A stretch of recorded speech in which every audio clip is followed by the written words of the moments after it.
Hello guys, good morning. Ito naman po si Julia Marie TV. At ang video po natin ngayon ay feature natin yung bagong Capitol building ng probinsya ng Leyte. So yan po guys yung yung building nila. Maganda din po, massive po siya. Super laki.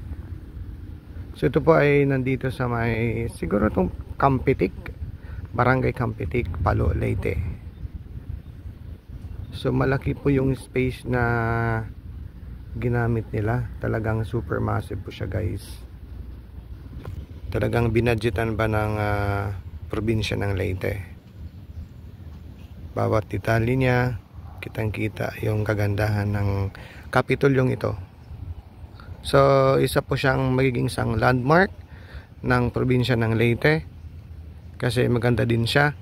Kung i-compare siya guys dun sa original na Capitol building which is nasa Tacloban City, mas maganda po talaga yung doon kasi yung architecture niya, though siya po ay yung makalumang architecture ba, yung sa European architecture, pero maganda po siya guys. Kumbaga incomparable siya kasi sa tingin ko parang siyang pinakamagandang kapitulyo ng buong Pilipinas, I can say, kasi nakita ko yung ibang mga probinsya, yung mga kapitulyo nila is hindi ganoon kaganda yung nandito sa sa Leyte. So puntahan natin guys yung iba pang mga dito, tanawin. Ayan po guys yung statua ni Lapu-Lapu. So siya po siyang hirong Filipino. So he was a dato of Maclan in Visayas, a modern Philippine society regard him as the first Filipino hero because he was the first native to resist imperial Spanish colonization. So siya po guys ang yung nakipag-away sa mga Espanyol na gustong sumakop sa bansa natin. Siya po siyang hirong Cebuano. Yan po siya guys. Dito na po tayo guys sa first mass in the Philippines. So ito po yung yung unang misa po dito sa Pilipinas ay nangyari doon sa Limasawa Island. Dito rin po sa Leyte. So the first mass, ito po yung nakasulat. A Portuguese navigator and explorer who sailed under the flags of both Portugal and Spain. From Spain he sailed around South America, discovering the Strait of Magellan and across the Pacific. On March 28, 1521, while at sea, they saw a bonfire which turned out to be Mazua, believed to be today's Limasawa, where they anchored. Siya po guys, yung pari pala doon ay si Father Pedro Valderrama. Siya po ang nangulo sa misa, unang misa dito sa Pilipinas, which is nangyari po doon sa Limasawa Island, dito rin sa Leyte Island. Isang maliit na island dito sa Leyte. Kumbaga ngayon sa Southern Leyte na po siya kasi iniwalay na po yung yung bandang south. Ayan naman po guys yung itsura po ng ng mapa ng Leyte. Nasa kanan yung itsura po niya, para po siyang si Jesus Christ na naka-cross. Yung dalawang paa niya, nakikita niyo po yung hugis, saka yung kamay, yung ulo, yung ganon, diba? So inalintulad po siya sa sa pagkaka-cross ni ni Jesus Christ. Yung dito naman sa Spanish explorer po yan. At dito sa kabila ay si Magellan, si Douglas MacArthur. So mini-maintain talaga nila guys yung kagandahan dito. Mga halaman, meron nagme-maintain yung greenery, yung mga grass, lahat ng surroundings dito talagang pinapahalaga nila. Talagang pinapakita na yung kagandahan talaga ng probinsya ng Leyte. Ang lawak talaga niya guys. Nandito naman po tayo guys yung tawag dito, Memorial Monument ng Yolanda, yung Super Typhoon Haiyan na minsala dito sa islandang Leyte. So ito po ang monument niya. So yung sa ibaba ay yung mga waves na malalaki. Tapos ito namang itim ay yung hangin na malakas, na yung mga tao ay nagkakapit bisig, kapit kamay para masalba yung buhay nila. Ito po ay noong November 8, 2013. So talagang ito po ang strongest typhoon na nakalandfall in the history of the world. So kumbaga ito talagang pinakamalakas na typhoon na naminsala sa buong mundo. Yan po guys. So hindi po ito makakalimutan ng bawat Litenyo. Kasi talagang nasira talaga ang buong parang buong Leyte nasira So yan po guys yung pangalan, Province of Leyte. Ayan po.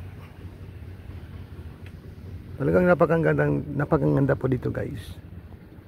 Kaya kung kayo ay pumunta magbakasyon dito sa Leyte, huwag niyo pong kalimutang daanan itong new provincial capital ng Leyte.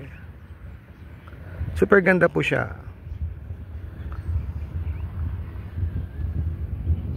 Ayan yung din sa labas o sa loob.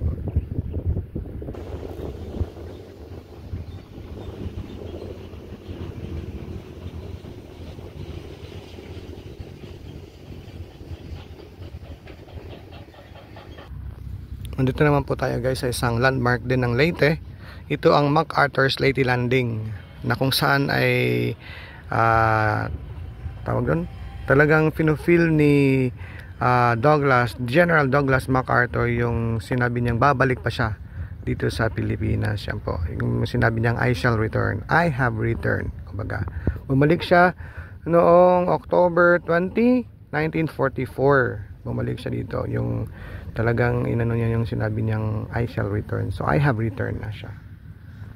Ayan po, on October 20, 1944, General Douglas MacArthur returned to the Philippines, landing on the island of Leyte after an Allied victory against the Japanese. Along with him followed a group of important colleagues, including President in exile Sergio Osmeña, Lieutenant General Richard Sutherland, Brigadier General Carlos B. Romulo, and many others po. Ayan po guys. Nandito po rin yung isang sabihin natin landmark din.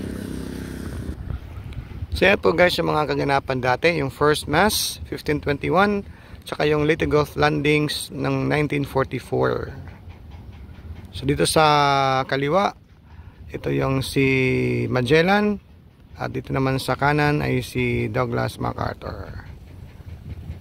Yan po guys. So ditong landmark dito sa sa site. So yan po yung harap niya guys. So maraming bandila ng Pilipinas na nandito.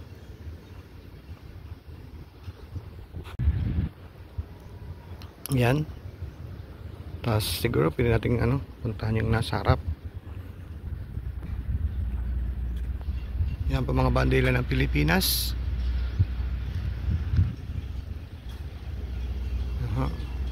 So dito po nakita po natin na mayroong dalawang kanyon. May kanyon po dun sa kabila.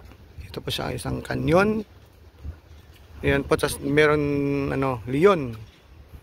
Dalawang leon din magkabilaan. Pero pwede tayong umakyat. Ayan po siya guys, yung isang kanyon.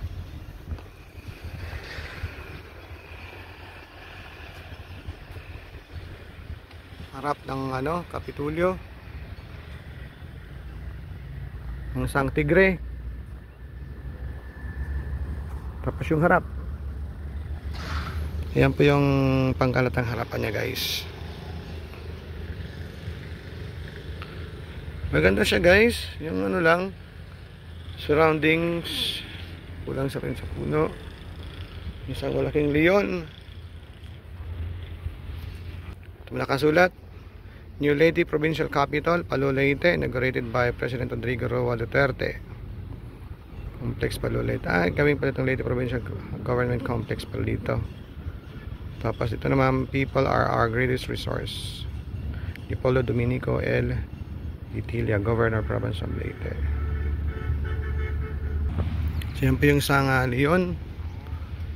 So kinopyan nila po yung anong meron doon sa dating kapitulo ng ano ng Leyte. Yun sa ano. Sa looban naman, ganyan po yung ano, yung sa looban. Hindi ba siguro umakyat pa ano. Ayun no. Dito sa taas. Ayan guys. Ganda. Maganda po siya guys, maganda.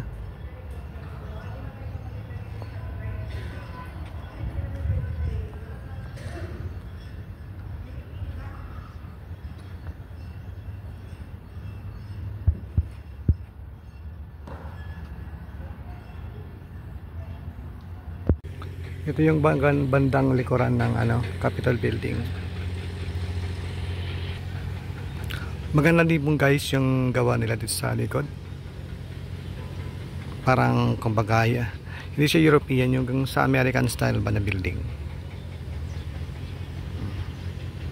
May parking space dito sa motor, saka sa mga kotse.